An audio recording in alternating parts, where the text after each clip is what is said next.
June 10th, 2024. I'll start by just giving a quick overview of our run of show this evening. We will do our typical housekeeping items, and then we'll get on to our petitions. There is one petition that has been continued to the July 15th meeting. That is DP 17-24, petitioner Eric Deckert, the property at 3615 East Post Road. So that will be heard in July.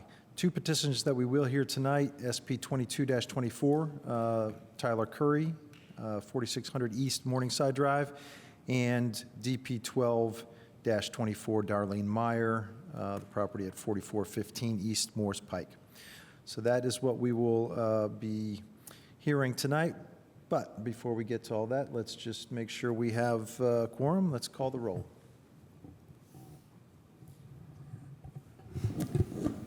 Enright Randolph. Here. Cochran. Here. Korodke. Here. Kinsey. Here. Copper. Here. Smith. Here. Stossberg. Here. Whistler. Here. All right, seeing that we do have a quorum, a small quorum, but we do have a quorum. We're missing a few members tonight, but we will proceed then with minutes to be approved. I believe we should have two sets of minutes to approve tonight, the March 19th special session and the May 13th regular session. Are there any questions or corrections regarding those minutes? All right, seeing none, do we have a motion to approve those minutes? Motion to approve March 19th, 2024 special session minutes. And if we can do them together, the April 13th, May 13th, 5/13/24 minutes. Second. All right, the motion is to approve both sets of minutes, and there is a second. Let's call the roll on that motion, please. Cochran. Here. Oh, I'm sorry, yes. Korodke. Yes. Kinsey. Yes. Copper. Yes. Smith. Yes. Stossberg. Yes. Whistler. Yes. All right, the minutes are approved. Let's, Do we have to roll call if no one's online? we don't have to necessarily. We could maybe, I think that's the only one we would probably have anyway. Let's go to reports, resolutions, and communications. Are there any reports or communications from staff? Just one thing in relation to the agenda for tonight. The two cases are supposed to be switched based on filing number. So the petition for Darlene Meyer for 4415 East Morse Pike should be first on the agenda, and then the petition for Tyler Curry at 4600 East Morningside should be second. Great. We will make that adjustment. Thanks. You have a question? Yeah, on the agenda, when I'm looking at it, it has that petition to be continued also with an address at 4600 East Morningside Drive, and that is not what Mr. Whistler said, and that was kind of confusing me. So is that just a typo in the agenda that I'm looking at? So the agenda that I'm looking at shows petitions continued are the Eric Deckard petition. Right, and the address under Eric Deckard is 4600 East Morningside Drive. Yeah, the agenda I'm It's looking been- at says 3615 East Post Road, so maybe. Oh, sorry. There was a Okay. Must have been an error in earlier packet that's been corrected. So what should that address be, so I can stick The, down here for myself? the It's, petition that has been continued, petitioner Eric Deckard, should be 3615 East Post Road. Oh, I know which one that is. Okay, thanks. All right, any other reports or communications from commissioners? All right, seeing none, then we will move on to our first petition, which will be DP 12-24, Darlene Meyer. And I believe Eric Grulick's going to present.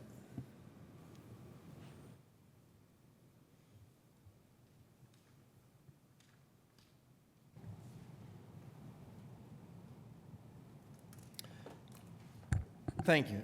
So this is a request for Darlene Meyer for property at 4415 East Morris Pike. The property is zoned single-family residential medium lot R2. And is approximately 5.034 acres in size. And so the petitioner is here tonight to request a subdivision of this parcel into 19 lots. There would be 17 single-family lots as part of this, and 2 common area lots.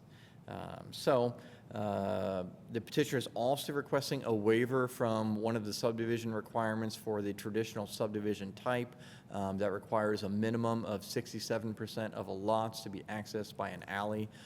So the petitioner is requesting with this to not have any of the lots be accessed from an alley.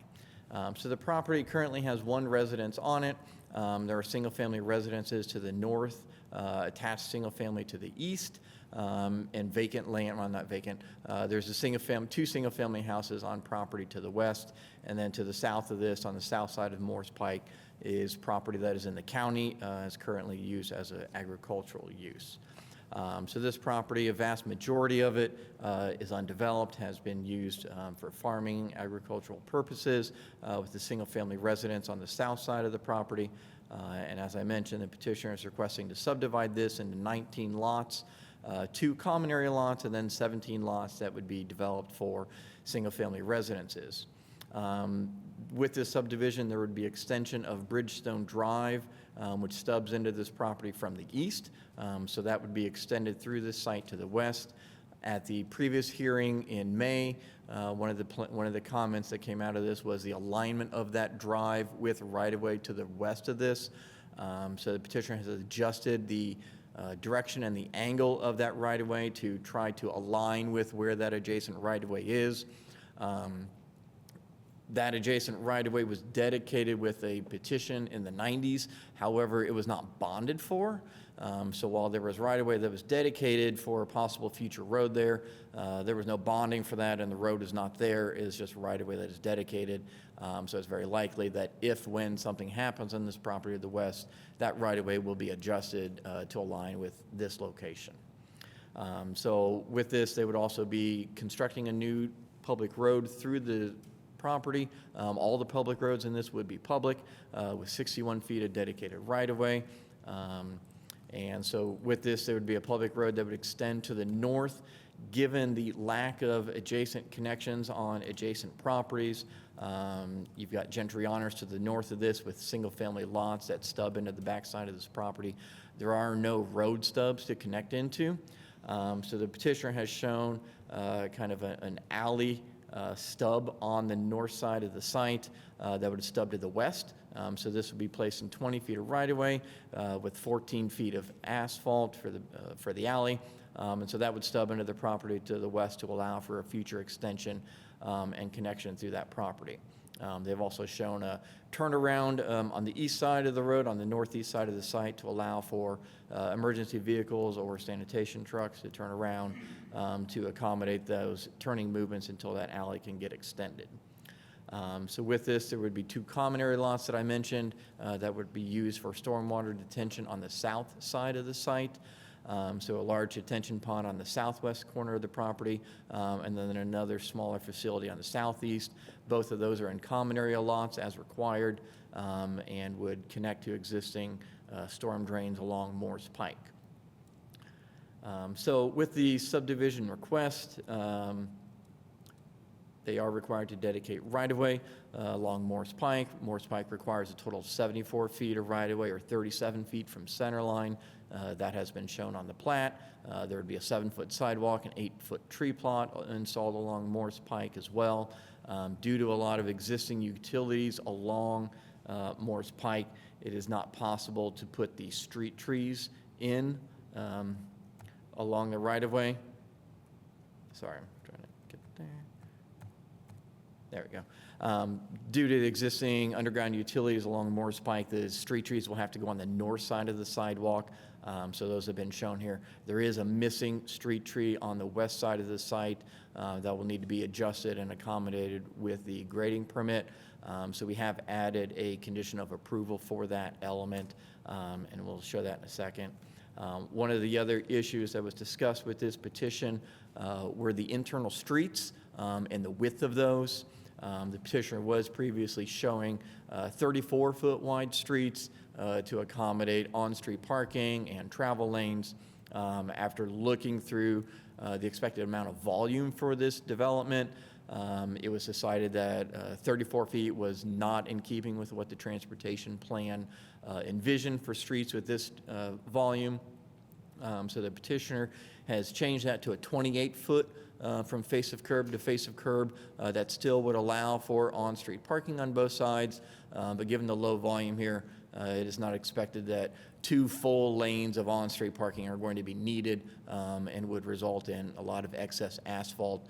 So that cross-section has been adjusted to narrow that down to be more in keeping with the transportation plan. There would still be 6-foot sidewalks, which would then result in a 9-foot tree plot along both of the streets, Baxter and Bridgestone. So that is certainly a lot more keeping with what we want to see for this type of street. There is a condition of approval addressing the final road design. That is just to look at any possible narrowing of bump outs along the intersections to help narrow the street if we feel that's necessary. We haven't immediately identified that need, but we just want to defer that final review to the grading permit stage. So as I mentioned, one of the elements of this petition is a waiver request from one of the subdivision sections that requires 67% of the lots within a traditional subdivision type to be alley accessed.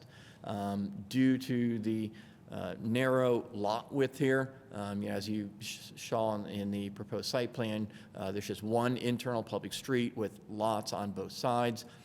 Incorporating an alley along one or both sides of that would substantially reduce the amount of lots that would be available within this subdivision. Given the low expected volume of traffic within here, the presence of driveways along the street is not expected to cause significant impacts or hazards to vehicles or pedestrians. And also, given the location of this particular property on the far southeast corner of the city, again, vehicular and pedestrian circulation through here is going to be minimal. So the presence or lack of alleys within this development should not have any negative impacts. And so we are recommending that waiver be approved with this petition. And so we are recommending approval and granting of the granting of the waiver with the 2 conditions that are listed in staff's report, plus the 3rd condition that is on the screen, just outlining that an additional street tree is required along the Moores Pike frontage, specifically in relation to the stormwater pond. So with that, I'm happy to answer any questions. Thank you, Eric. Is there a representative of the petitioner who'd like to add to the presentation tonight?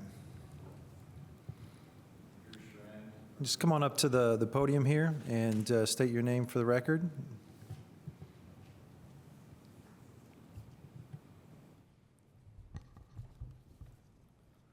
I'm Drew Schrand, representing Bynum Fanyo and Associates. Joining us on the call is also Daniel Butler, who may be able to field some questions today. With us, Darlene Meyer and Beth Robinson, representing ownership, as well as David Jenner, representing the construction group. As we've heard, there have been a lot of iterations and new designs with this project based on city revisions and feedback. The current one, we most recently changed the alignment of the east-west road stub to connect to that existing right-of-way to the western property. We also added the alley to the northwest above Lot 9 to the north. That'll provide future connectivity possibly. We also worked with the transportation department to narrow that proposed asphalt and widen the street tree plot on both east to west and south to north road.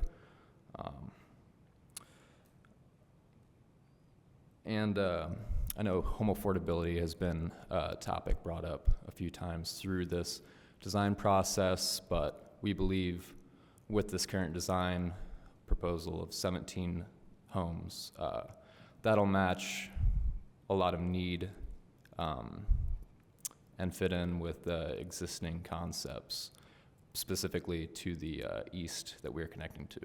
So if you guys have any questions, we'll do our best to answer. Thank you. Thank you. Are there questions from commissioners, either for staff or for the petitioner? Commissioner Kinsey.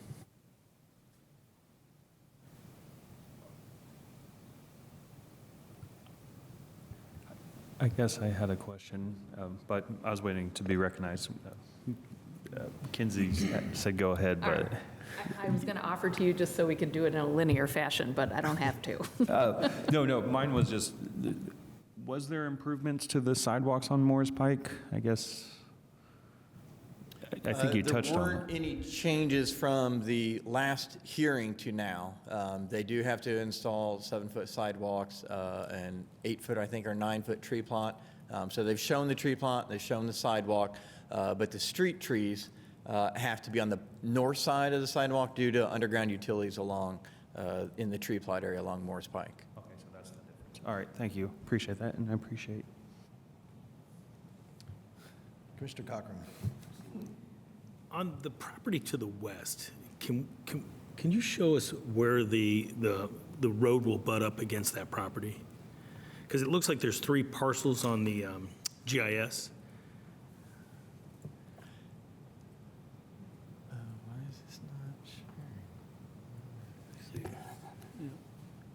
There's that house right there. It's gonna be right behind it. Yeah.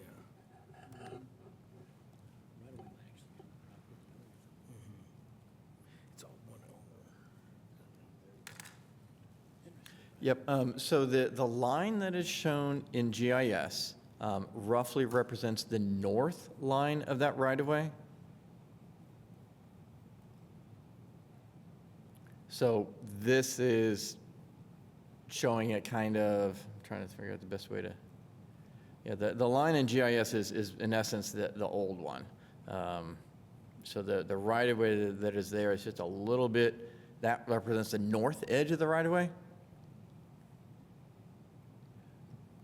I guess the question with the house there, how does that house set back from where that road is?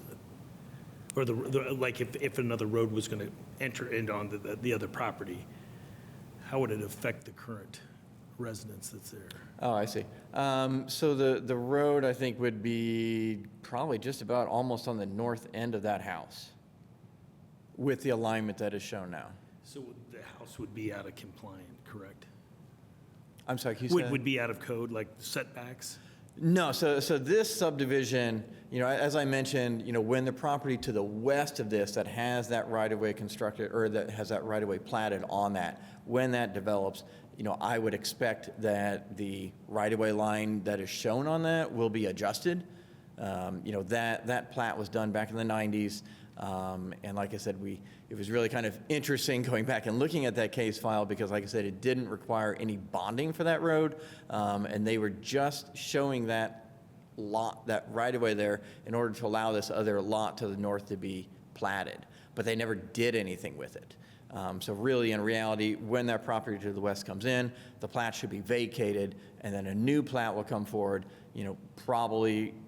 possibly doing something similar to what you see on this particular subject site. Okay. So I would fully expect that house to be removed, at some point in the future. Mm-hmm. And that's what my thought was. Okay.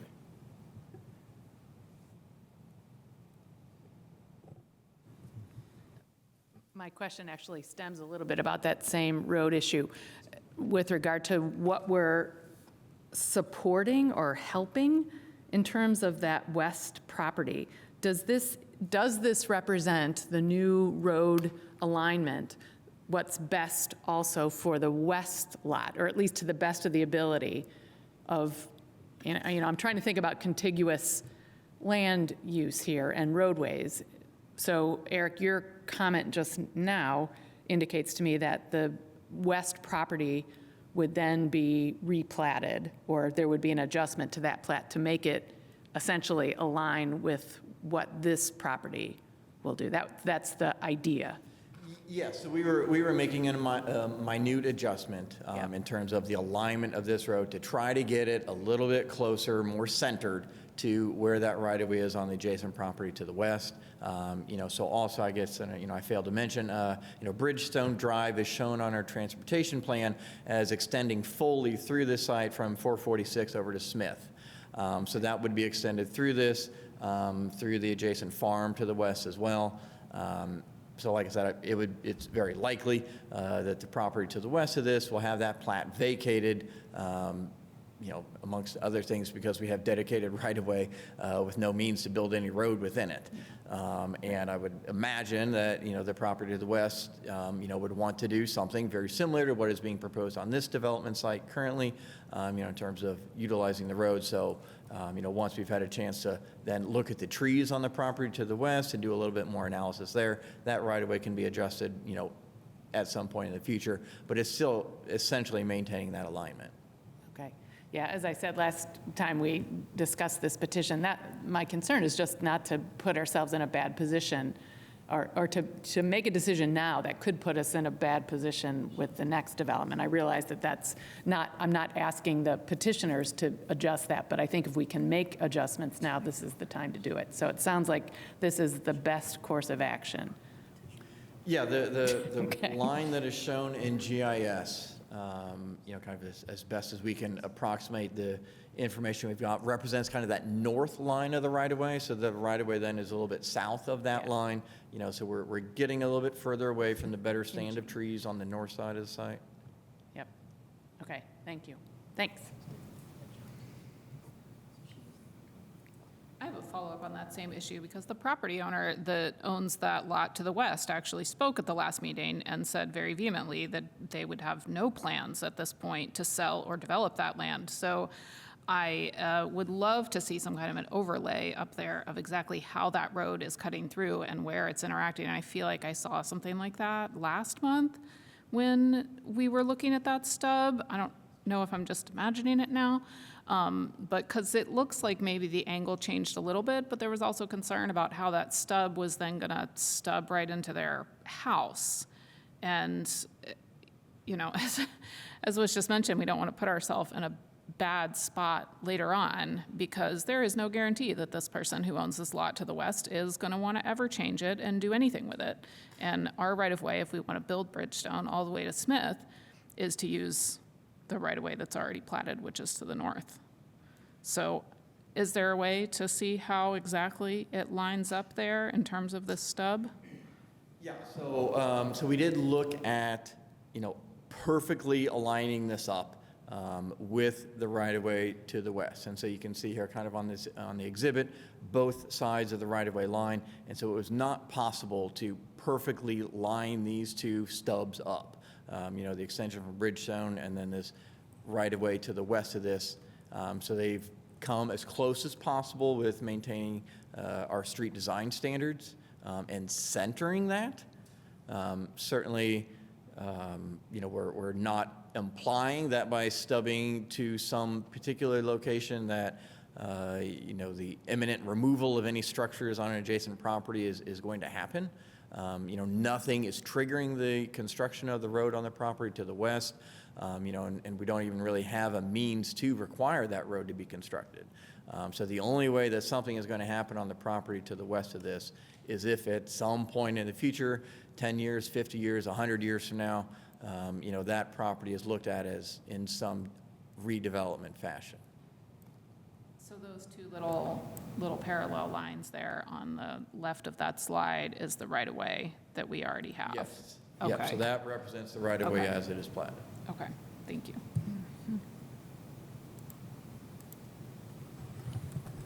Any other questions from commissioners? All right, seeing none, we will go to public comment on DP 12-24. If you're here in the chambers and you want to make comment, just step up to the podium, state your name for the record, and you'll have up to 5 minutes to comment. If you're online and you'd like to make a comment, just click on the reactions button, click on the raise hand button, and we will recognize you when it is your turn to speak. Don Owens, and I am the property owner of what we've been talking about. I feel like we're kind of trying to kick the can down the road.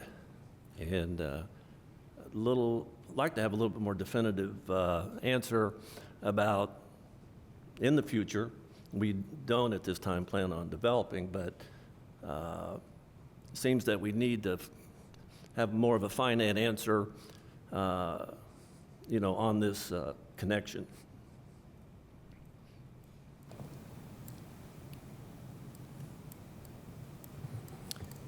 Thank you. This isn't really a time for a back and forth, but if you want to pose questions during your comment period, we can do our best to answer those when we get back to our comments and questions. Okay. But with all that being said, what I'm trying to grasp is, are we putting this off right now for a future date? Or does this need to be finalized before anything else starts on my part of the property connecting into the new development? All right. We'll do our best to get you an answer to that. Thank you. Any other public comment? Nothing on Zoom. Last call for public comment. All right, we are back to the commission then for any additional questions or comments.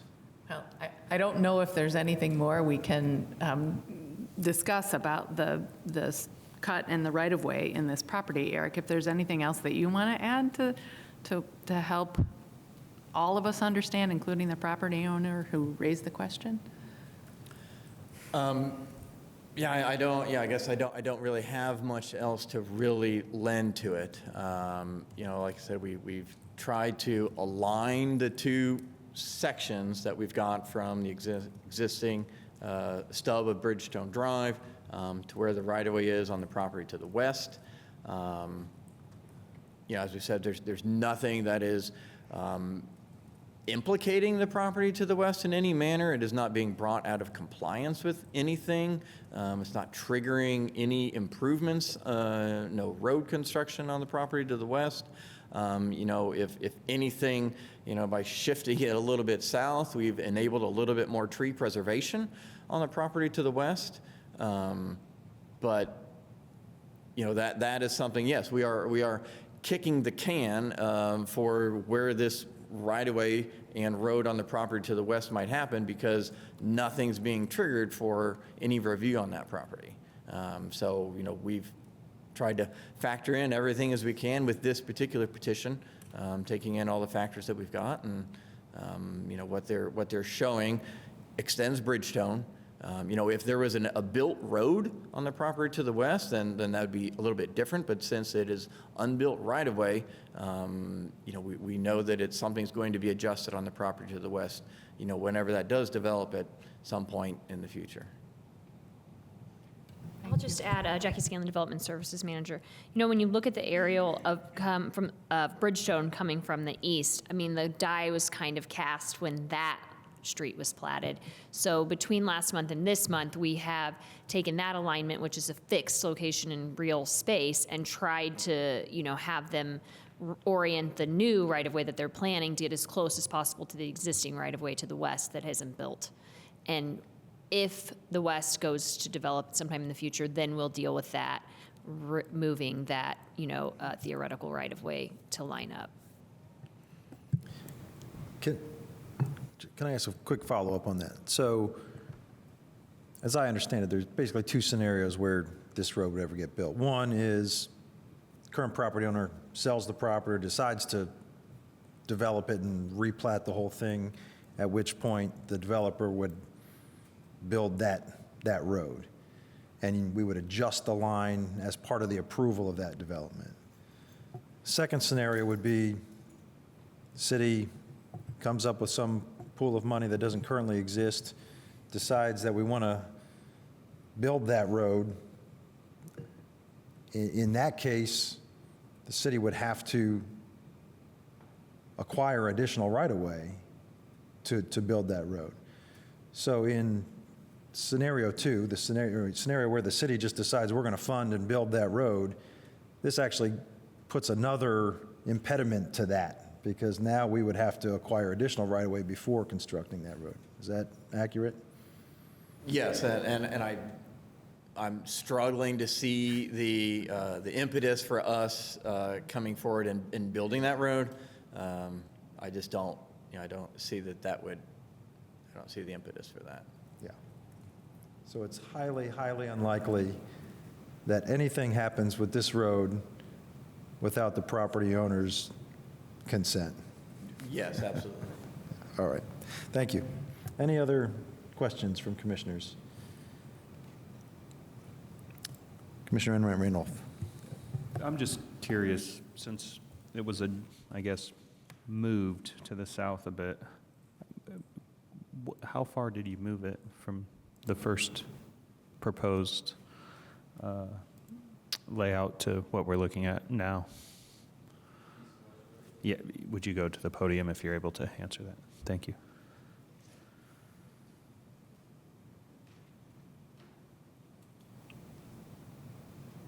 To clarify, your question is about the current placement of the east-west stub compared to our original.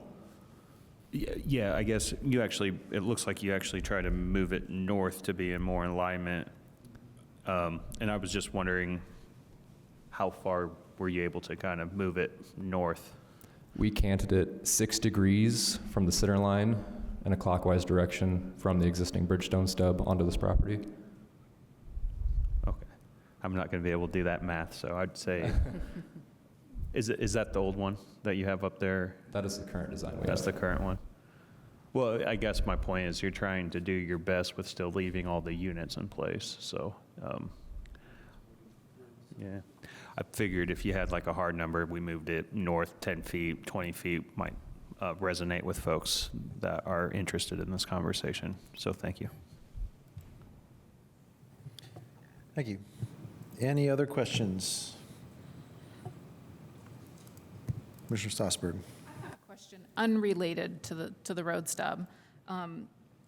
The retention pond that do we have any kind of regulations at all about fencing of retention ponds in terms of safety? No. So swimming pools are required to be fenced, but detention ponds are not. Typically, most detention ponds are designed to be dry. 90% of the time, it's just during a water event that they oftentimes have water in them. So most of the time they're dry, but they are not required to be fenced.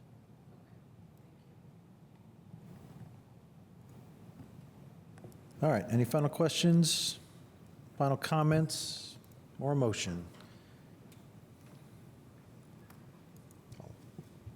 I'll do a final comment, too. I think my general thing that I talked about last time was affordability, and I still just remain a little disappointed that these are single-family homes over there instead of paired homes, that I would have appreciated paired homes just to have a little bit more affordability, and I understand that there were some limits, as discussed last time, about the ability to do that, and I just want to say that I'm looking forward to a time where it would be easier to put paired homes on a lot like this. Thank you. Thank you. EP 12-24, the recommendation is stated by staff. Second. So your motion is that we adopt the proposed findings and approve the primary plat with the commission's approval as shown on the screen? And second? And I'll second it. All right, let's call the roll. Kowrodke, Yes. Kinsey, Yes. Copper, Yes. Smith, Yes. Stossberg, Yes. Whistler, Yes. Cockrum. Yes. Okay, motion carries. Thank you. We will now move on to our second petition this evening, SP 22-24. And I believe Commissioner Smith is going to sit this one out. Yes, sitting out, recusing a relationship with the petitioner, friend. Yep. Thank you. All right. believe we have a new case manager stepping in. Welcome. Katie Gandhi is going to present.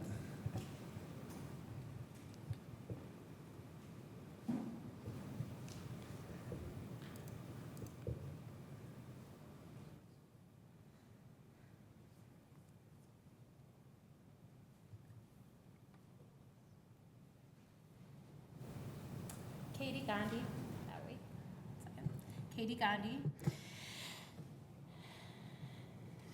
So today's request is for major site plan approval to allow the construction of a 3-story, 110,250 gross square foot storage self-service facility in the mixed-use medium-scale zoning district. And the location of this request is 4600 East Morningside Drive. The allowed use table from Title 20 of City Code currently permits the self-service storage use in the zone. The Park Ridge East Neighborhood Association, which lies within 500 feet of 4600 East Morningside, the applicant presented this proposal to that neighborhood association on May 5th. Major site plan approval and attendance at Plan Commission is required for this development as it has more than 20,000 square foot of new non-residential space. I'll also mention that the Planning and Transportation Department did receive multiple emails from the local neighborhood opposing the proposed development, and those emails are attached to the packet. This property is located on the east edge of town, adjacent to county land. It is 2.14 acres in the zone. Surrounding zones are to the north, another mixed-use corridor zoning to the west and south, and county residential zoning to the east. This property has been vacant and or used for surface parking since at least before 2007. This property is located 300 feet from East 3rd Street to the south. It's located 400 feet from Park Ridge East Park to the north. And in terms of surrounding uses, there's commercial office to the north, vacant to the east, commercial veterinary clinic to the south, and a multifamily residential development to the west.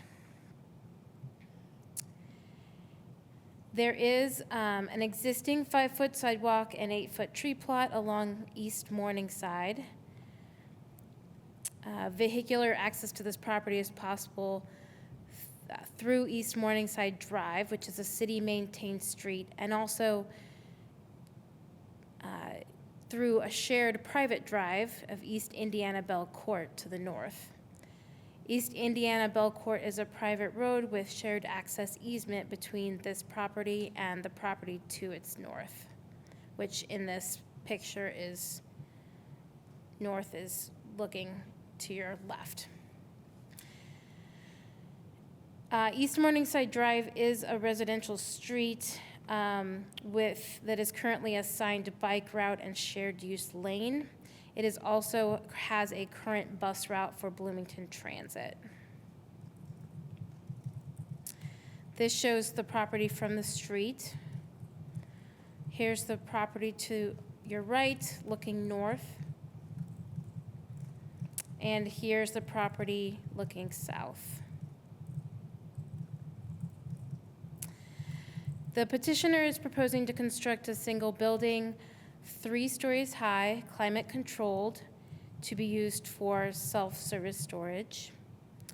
All storage in this building will be kept within the enclosed building.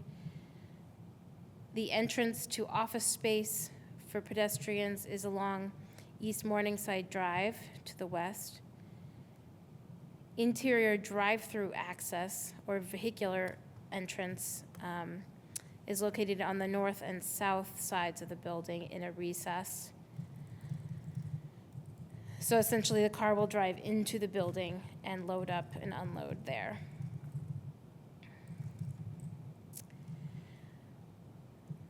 There are no public loading docks on the exterior of this building. All storage is contained within a fully enclosed structure, and each story will have storage use with access to the upper floor units via interior hallways. The storage units are located on all 3 floors. Public access to the facility, because it is adjacent to a residential zone, even though it's county, is only permitted between 6 a.m. and 10 p.m. The access doors to the building do not face public streets, parks, or open spaces, and they allow loading and unloading of storage to take place inside the building. The development is not expected to significantly increase public transit need. However, it does meet criteria for providing transit facility. Facility is not proposed with the current development, but a conversation with Bloomington Public Transit will be required for approval. The petitioner will be expanding the sidewalk to the 6-foot width as required by the transportation plan and installing 6 bicycle parking spaces.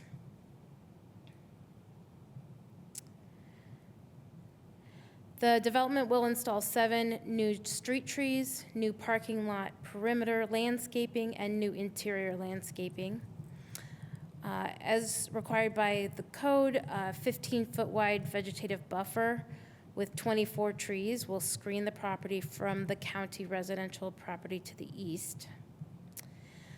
A native plant bioretention pond along the east side of the property will collect stormwater from 4 stormwater inlets. Sewer and water service lines are available along East Morningside and at the rear of the property. There are known water pressure issues in this area, so a proposal like this with low water needs can be helpful.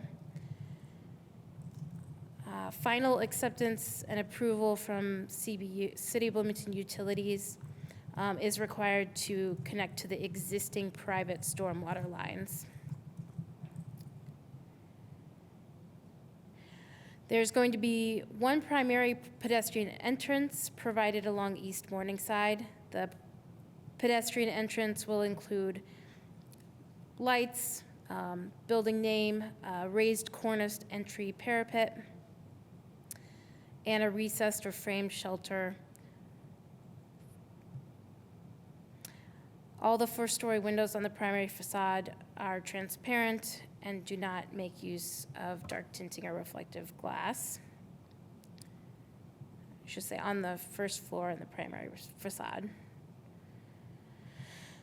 The architecture of the proposed building contains modules that are 40 feet or less, that have repeating design elements, that add visual interest to the building.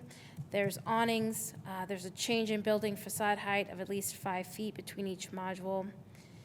And there's a regular pattern of transparent glass on the first floor, which constitutes more than 50% of the wall.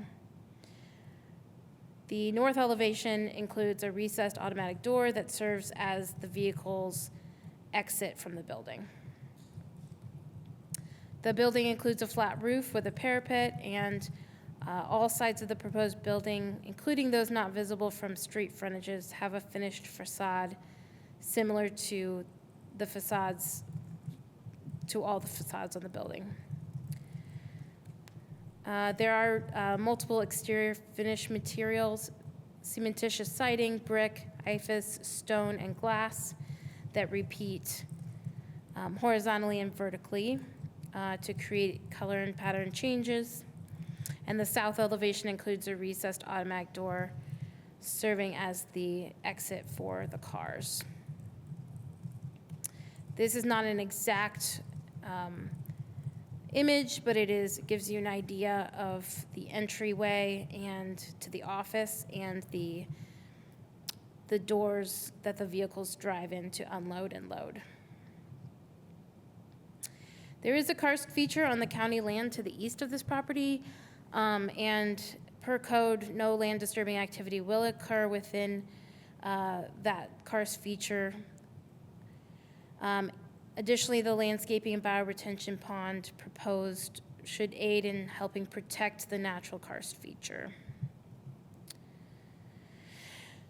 The future land use map from the comprehensive plan designates this property as urban corridor. Comprehensive plan is a guiding document meant to inform the code. Urban corridor future land use envisions a more urban mixed-use district that serves nearby neighborhoods and the larger community. The urban corridor land use desires site features like building to street frontages, structures that are multi-story and pedestrian scaled, indoor and outdoor public gathering spaces, all in an effort to transform the existing automobile-centric context into more mixed use. The proposed development is along East Morningside Drive, which is 20 feet wide neighborhood residential street. It's currently a shared use lane that does connect to the Longview Bike Lane and the 7th Street Greenway, which is a route that extends from East Bloomington to near West Side neighborhood. The transportation plan's bicycle facility does recommend East Morningside Drive as a neighborhood greenway, which are intended to be low speed, low volume to create safe walking and bicycling environment. One of the City of Bloomington Comprehensive Plan's priorities is to enhance a more multimodal transportation that emphasizes public transit, walking, and biking. So, to sum this all up, the proposed self-storage development at 4600 East Morningside Drive is a use that's permitted in current law. It'll serve the local and larger community. It's not a priority use or development type in the comprehensive plan. It's not an ideal complement to the nearby residential neighborhoods, and not the mixed-use design as desired by the comprehensive plan. It's more intense and more auto-centric than what's envisioned. It meets the minimum requirement. It meets the requirements of the self-storage use-specific standards in the UDO. It will contain a detention pond and landscaping plantings that will provide screening and protection to the karst feature to the east. It will provide a service to the community on land that's been vacant for many years, and it will provide modern, secure self-storage services on East Bloomington, which is an area of town that has the least number of options available.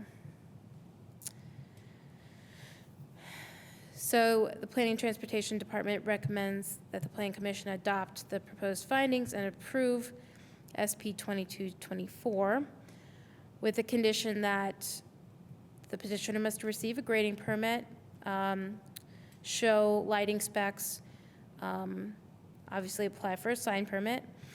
A conversation will need to be had with the Bloomington Public Transportation Corporation to determine if they'll need to install bus facilities. The easement needs to be provided for the private drive to the north. There are some plantings that will happen in utilities easements, so they'll have to sign an encroachment agreement with CBU. For developments of this size, covered bicycle parking is required, so that will need to be added. We would like to see some calculations showing that excess water runoff will not increase to the property to the east, as is required by our karst geology standards. And then the applicant will need to receive approval to connect to either the private stormwater system connection or the public, depending on the agreements that can be provided. Thank you. Thank you. Is there a representative of the petitioner who'd like to add anything? Once again, Andrew Schrand, representing Bynum Fanyo. Daniel Butler should still be on the call to field any other questions. We have Tyler Curry here representing ownership of the lot. We were responsible for implementing best practice for drainage, traffic, and site plan elements. We think the current design best represents those standards and those included in the UDO. Coordination has existed with the City of Bloomington with revisions applied, and going forward, we'll continue to work with City of Bloomington. Tyler Curry was also present at a neighborhood meeting for this project. If you guys have any questions about that, please let us know. We'll do your best to field them. Thank you. Thank you.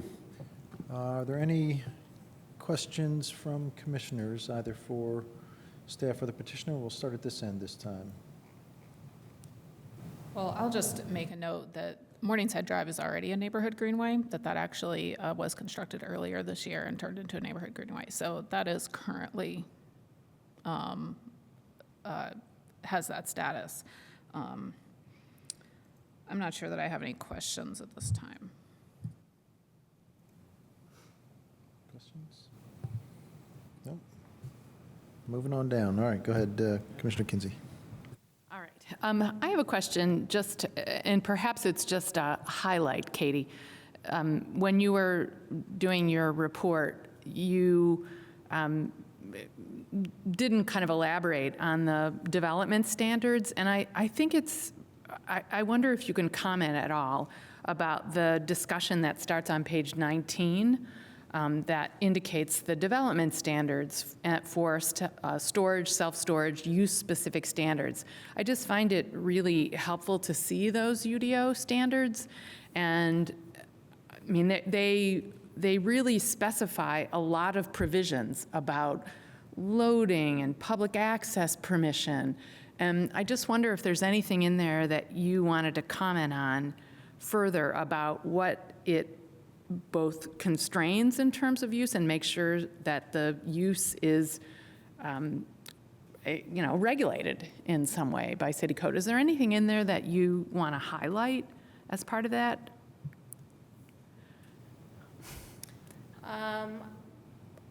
What would you like me to expand on? Well, I wondered if there were any concerns about any of those provisions. I am thinking about some of the comments that were raised by concerned neighborhoods about access to the facility 24/7. There was a comment made about that, and I think, according to these use-specific standards, the public access shall only be permitted between 6 a.m. and 10 p.m.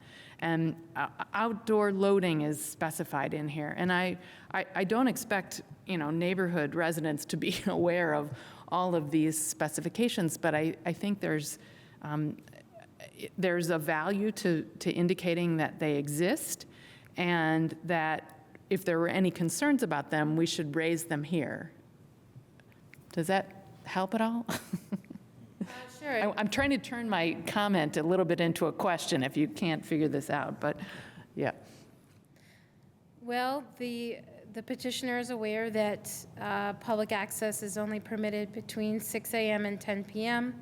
As it is adjacent to a residential zone, which is one of the requirements. And there's nothing to indicate in the current petition that any of these are being stressed or close to not being assured based on anything that's proposed in this. I mean, there's no indication of any findings in this regard. If they were, they would be in the Mentioned. conditions. Okay, thank you. Thanks. Thank you. Yes, So I guess managing the access, I guess the question would be, many times on these storage facilities, you see fencing around it. I wasn't seeing it in the drawing, but right now, right now there's no proposed fencing to go around it? Not that I'm asking for, I'm just curious. There's not. It's a little bit of a unique situation because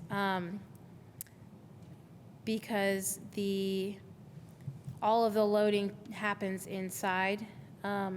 So it's not kind of your traditional storage unit where the access to the individual units happens outside. The access to the units all happens inside. So outdoor loading, service, and refuse areas. In our screening section of the code, it says outdoor loading service areas shall be integrated into the building design if possible, or shall be located where they're not visible from public open space.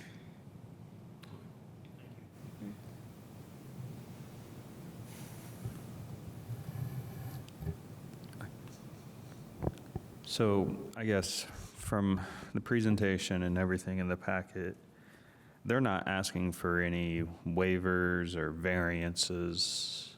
They're meeting all the code. So this is starting to seem kind of like a right to build type situation. Would I be correct in that? You are correct. They don't intend to ask for variances, as far as I'm aware. Thank you. So I guess the broader question, because I do think this is a pretty nice established neighborhood, and if we don't want to see these uses, then we need to address it from an ordinance standpoint. And unfortunately, today we can't.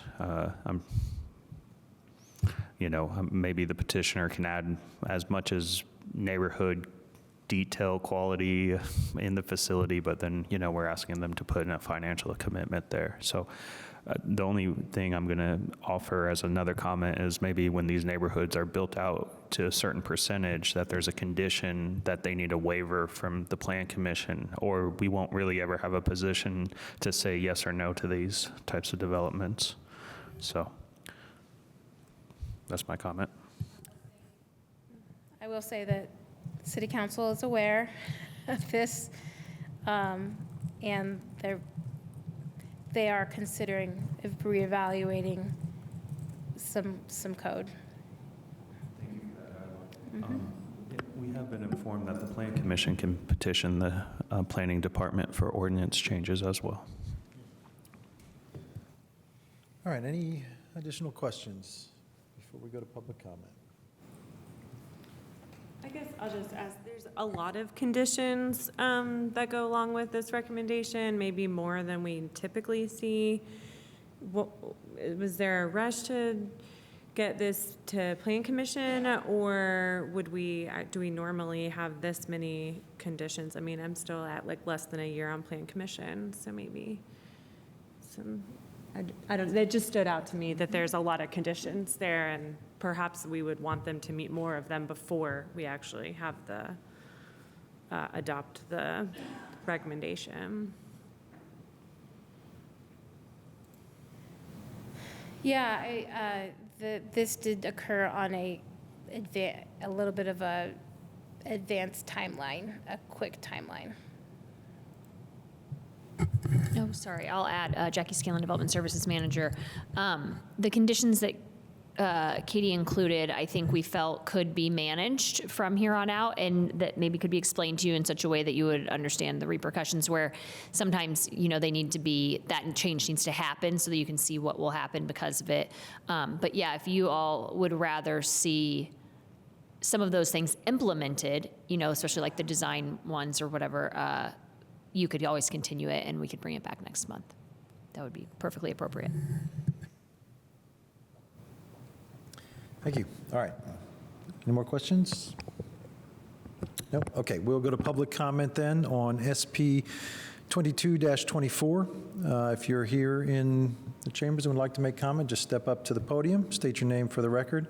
And you'll have up to 5 minutes to comment. If you're online and you would like to comment, just click on the reactions or raise hand button, or send a chat to the host, and we'll recognize you when it's your turn. Thanks. So my name's Teresa Sisinski, and I'm a resident of the Park Ridge East neighborhood. It's a very active neighborhood.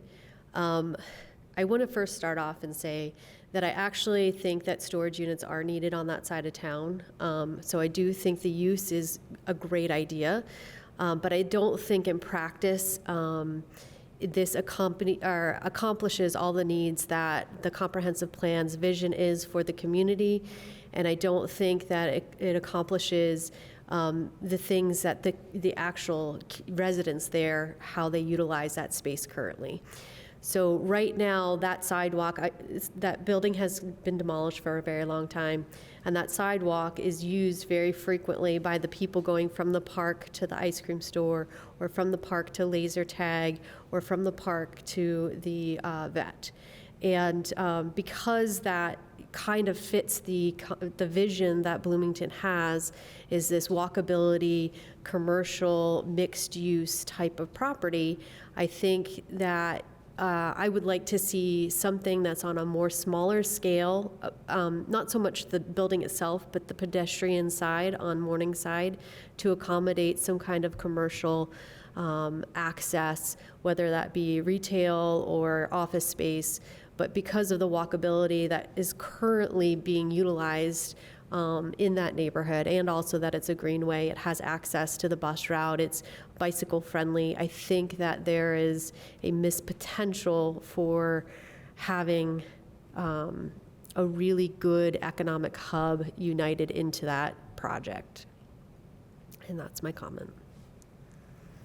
Thank you. Is there any other public comment? We have some on Zoom. First up, we have Katie Yoder. Should be able to unmute.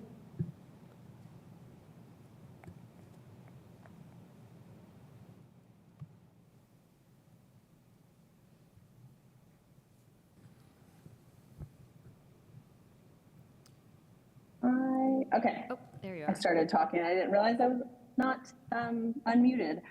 I appreciate the opportunity to comment via Zoom. I've got kids running around in the background, so if you hear that, I'm sorry.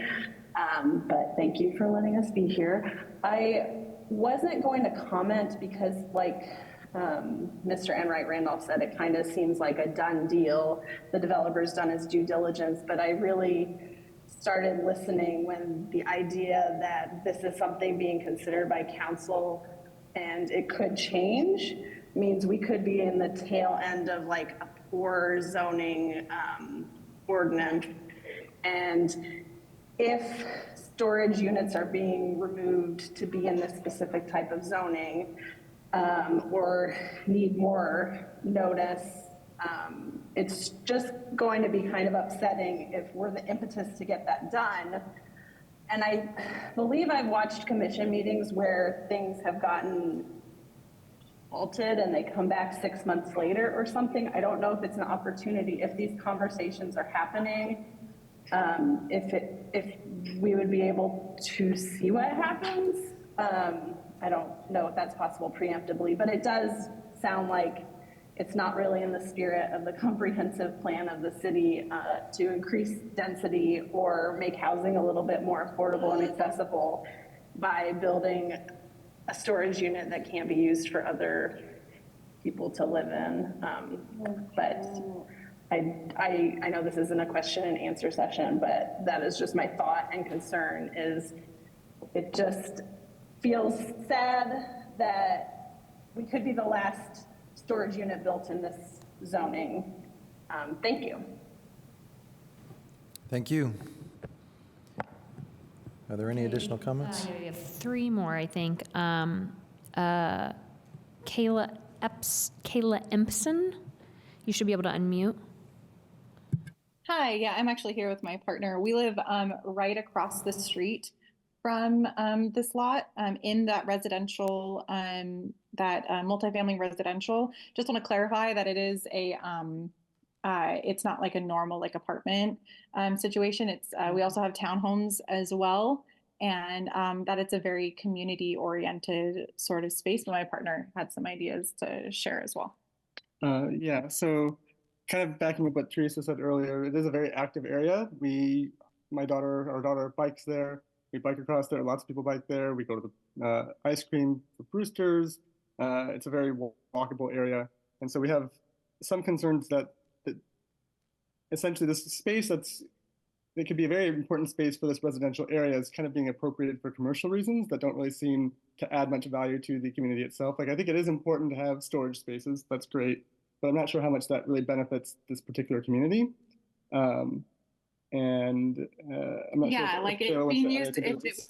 if there was a different use for that space, that was because I don't, even with what is given in terms of the listing of how it could possibly benefit our community, it doesn't, that I don't really agree with most of that. It doesn't really seem as though it would, it doesn't fit the ethos of like the community, and would actually inhibit a lot of pedestrian walkability. Like it would significantly like inhibit that, because there'd be a lot, there'd be greater use of motor vehicles in that area, and we have a lot of children who run around in this area, and it would cut off a form of cut off a path in terms of what is a very commonly used path by the community. If there could be something else that could be brought in, that would be definitely smaller and or something that spoke more residential, even though technically that area is a more, that technically the commercial space above it and there are commercial spaces below it. The commercial spaces below and to the side are more family oriented commercial spaces, and the commercial space above it, the I think at like AT&T or something, is not used very much. It's has a very, very low rate of motor vehicles, and the back lot there is used very often to teach children how to ride their bikes. So it's even though it is a technical commercial space, it's very much treated more like a residential area, if that is helpful. Thank you for your time. Thank you. I believe we had 2 people commenting on there, but we only got 1 name for the record. If you wouldn't mind just stating both names so we can get that in our record. If you're no longer on audio, if you could just maybe chat that too. Oh, of course. Kayla Empson, Kayla Empson. It's written on there. And then Christopher, spelled the usual way, Bisom, Bisom. Great. Thank you. Thank you. Rebecca Payne, you should be able to unmute. Hi, good evening, everyone. This is Rebecca Payne. I'm a resident of the Park Ridge East neighborhood, and I would just like to second what the previous speakers have said, that while it seems to be a permitted use, it just doesn't seem to be the best permitted use for the surrounding area. For our immediate community, it certainly isn't really amenity, but for the broader community, with the understanding that it's the only storage here on the east side, it does just feel like there might be that this spot in particular isn't really ideal for storage purposes, and perhaps there's other locations where it may be more congruent with existing land uses. So yeah, just wanted to register my comment that it just feels very incongruent, even though it seems to be permitted. So thanks very much. Thank you. Okay, the other comment we received was written. It was from Ann McCraney, a resident of Park Ridge East Neighborhood Association. One of our neighborhood's concerns is light from this facility, and there appears to be a condition to study the light. Can that be done and shown to not be disruptive before approval? And then we received one last comment from Katie Yoder, who spoke earlier and had intended to indicate that she was also a resident of Park Ridge East. And that's all I've seen thus far on Zoom.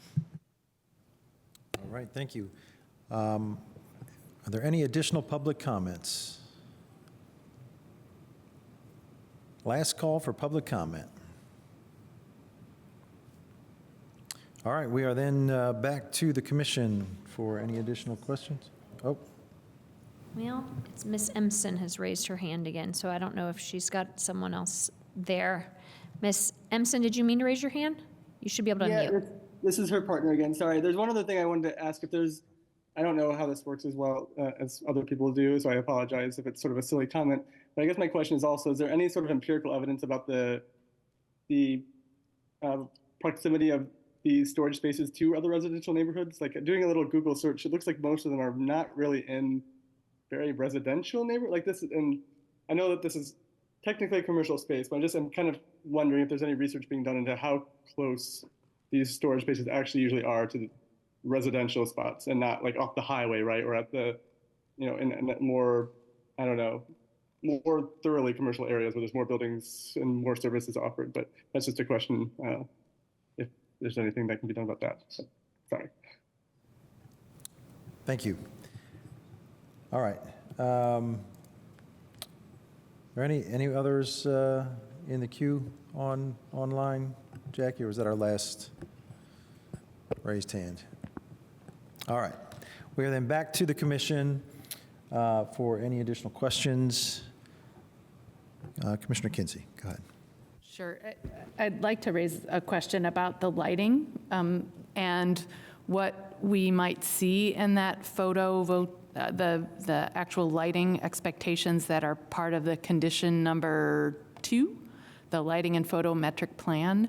What does that entail, and who approves that?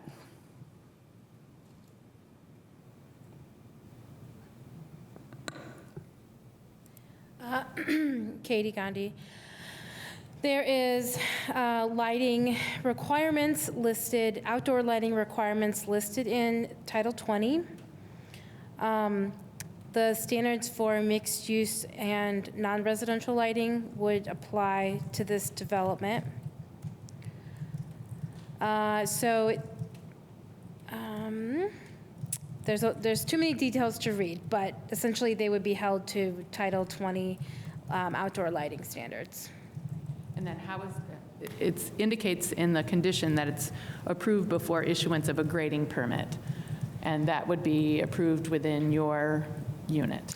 Yes, grading permit is required before a building permit is approved. Yeah, and I guess I'm speaking specifically about the lighting and photometric plan.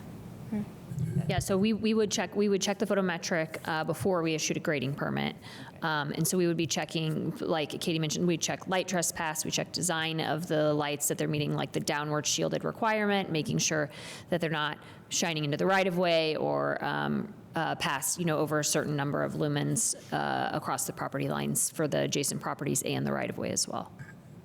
Yeah, I mean, I do think that this is a really important question that was raised by a member of the community, and certainly one that we want to make sure we're not adding to light pollution to an area. So that's important, but the fact that it's a condition gives me some confidence that that will be addressed.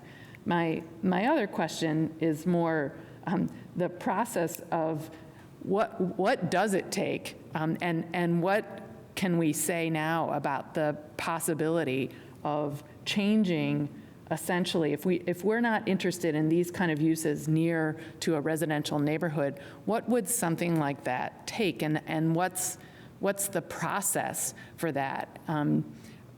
I like the idea of, being a lot more thoughtful about what we want for design and not wanting certain things near and proximal to greenway and residential neighborhoods, but this is not a let's wait a month and hope something changes kind of thing. And I wonder if there's any comment that staff could offer us about what's the procedure, or how would, some of us have been here for the original UDO and how long that took.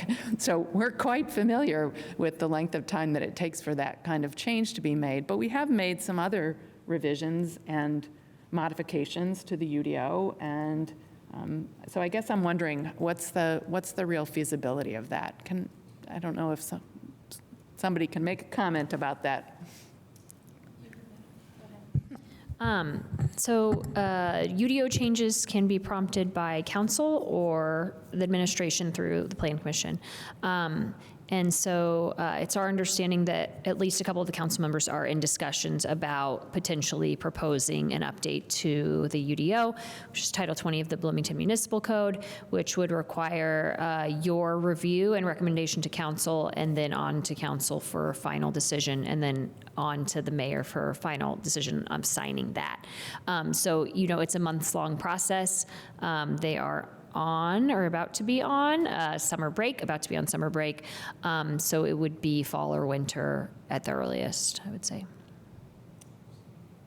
Thank you for that. Yeah, I'm certainly not afraid to make changes and want to make sure that we are always attending to the living document that is the UDO and, making changes as the issues present. But I understand it's the person who commented that it's sad to be the last storage unit that could be built next to residential. I'm saddened by that too, and that concerns me, but it's also concerning that I want to follow a process here and acknowledge the work that a developer has done for this space. Yeah, and I'll add that even if that happens, this is filed, right? So they're vested.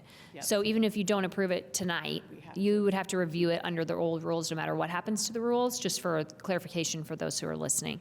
So this property is vested under the rules that exist when they filed, which are the rules that are in place right now.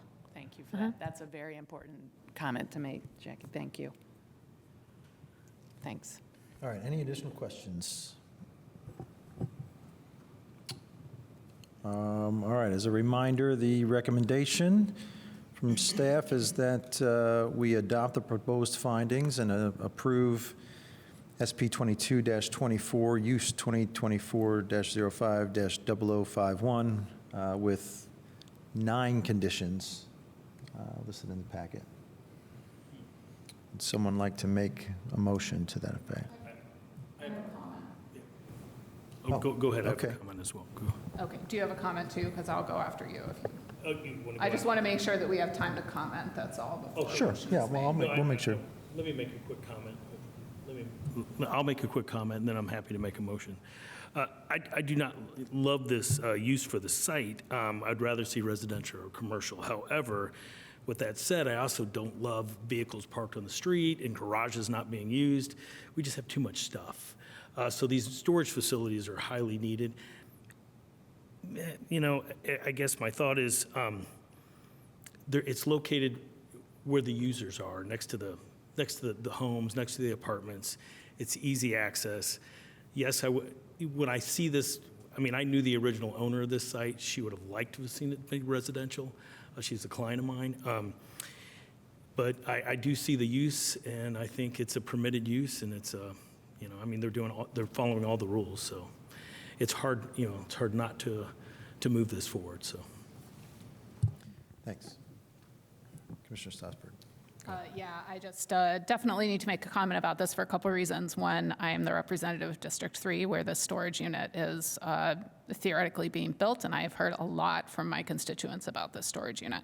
I think that this is just a prime example where the UDO, the comp plan, and zoning are not in alignment together, and I dislike that it's not in alignment. And as Ms. Yoder said, it's really disappointing to think that this might be a last storage unit that gets approved under this. I personally don't think that we need more self-storage units. I think that I did an internet search and found lots of vacant self-storage units that were available all over this city on all sides, including on the east side, actually, because there is a self-storage unit tucked in on Kingston Drive on the east side, which is right next to residential in a lot of ways. So it's not that I don't think that storage units can have a place somewhere, even next to residential, but I think that it is just a bad plan to put a self-storage unit on a greenway in the middle between an ice cream shop that has been there for a really long time and a park.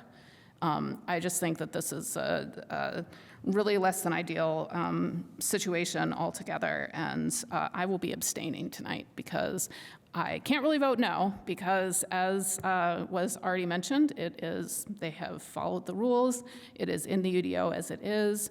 There will definitely be there is some thought about how we need to change in the UDO, how self-storage is allowed. And I just can't in my conscience say, yes, let's put that self-storage unit there. It's on a greenway. It's an auto-centric design on a greenway.